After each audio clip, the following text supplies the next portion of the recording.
some principles are useful to keep in mind.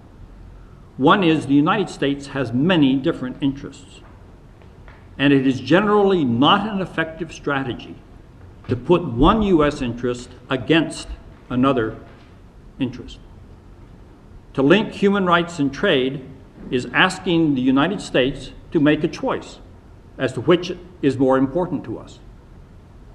And it doesn't do us any good to have to make that type of a choice. It's like asking a parent, do you love your spouse or your children more? Smart husbands and wives don't answer questions like that, and they try to avoid being confronted with the necessity to make that sort of choice. The same thing applies to U.S.-China relations. You do not want to have to sacrifice an important U.S. interest in one area in order to promote an important U.S. interest in another area. So you need a way to identify where you can be most effective in focusing your attention. And I would cite three areas that are going to be of concern to the United States down the road. There are a host of others, but these are examples.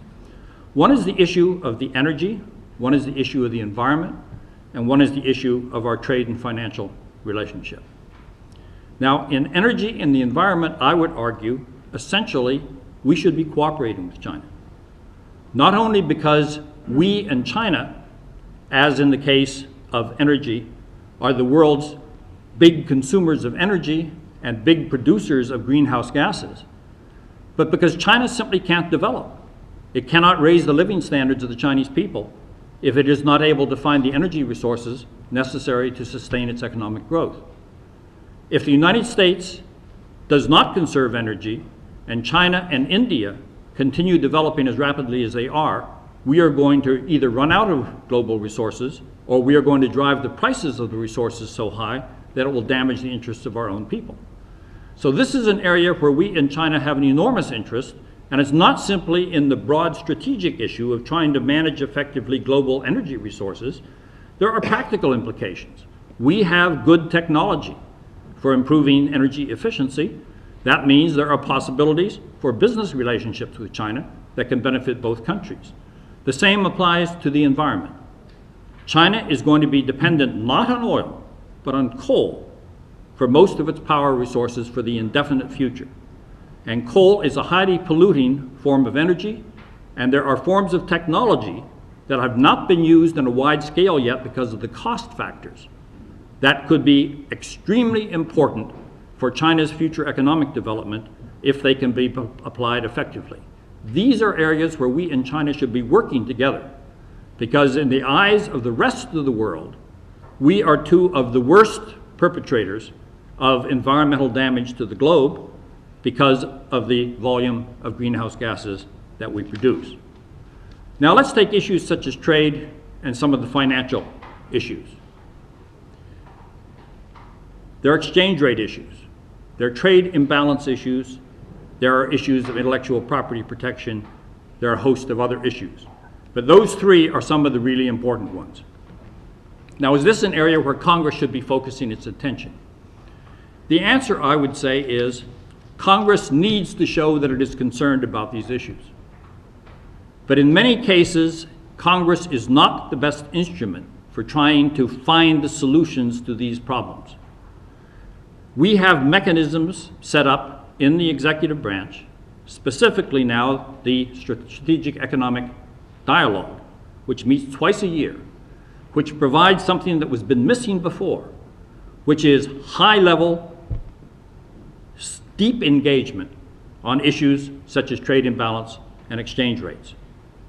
Congress needs to, in my judgment, reinforce the ability of the executive branch to work through those mechanisms to find effective solutions. What about intellectual property rights?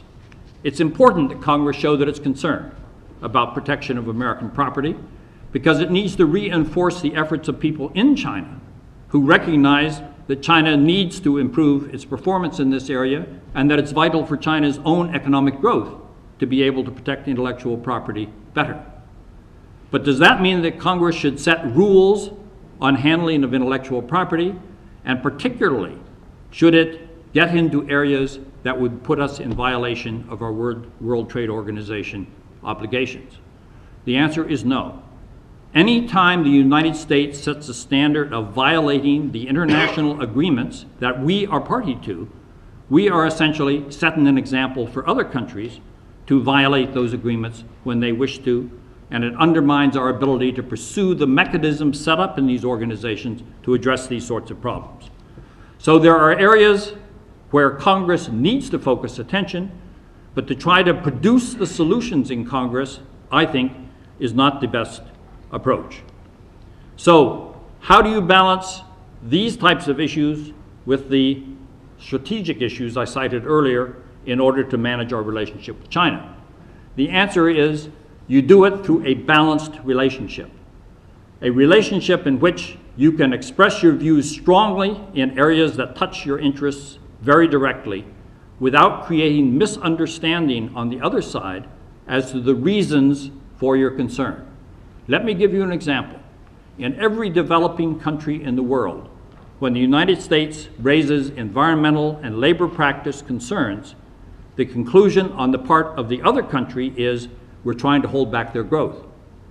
It's not that we think seriously about the substance of those issues. We are misread as simply trying to slow down their growth because it costs money to address those types of issues, and poor countries don't have the money to address as effectively as they should those types of issues.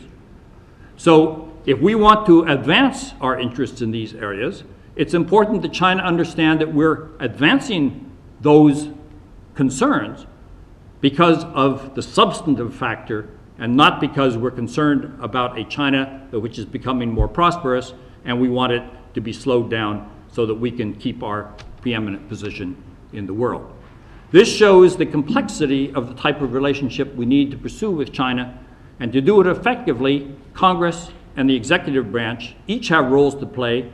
In my judgment, they should be complementary roles, where we're both focused on trying to advance the U.S. national interest. I think it's doable, and we can discuss how to do it as we get into the discussion period. Minxin. Thank you so much, Stape.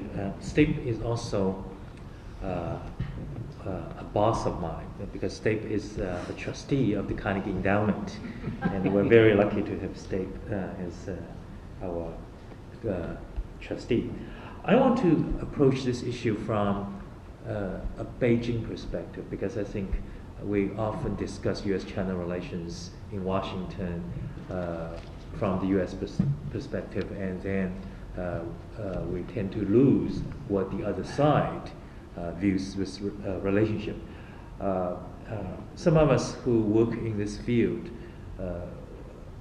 recall what Deng Xiaoping said about the nature of the U.S.-China relationship more than 20 years ago, which still applies. He described this relationship as not very good, but not very bad. This is a very literal translation. What he really meant was that there is always going to be a ceiling to how good the relationship will be, but there will always be a floor to how bad the relationship will be. In other words, he fully understood the limits.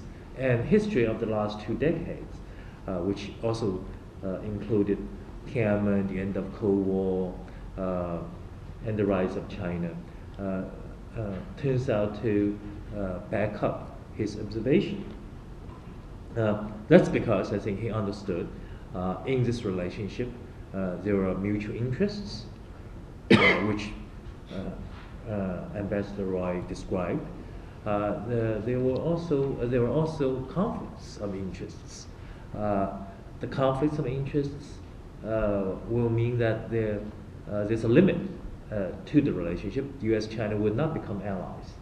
But commonalities of interests also mean that both countries have great incentives to cooperate.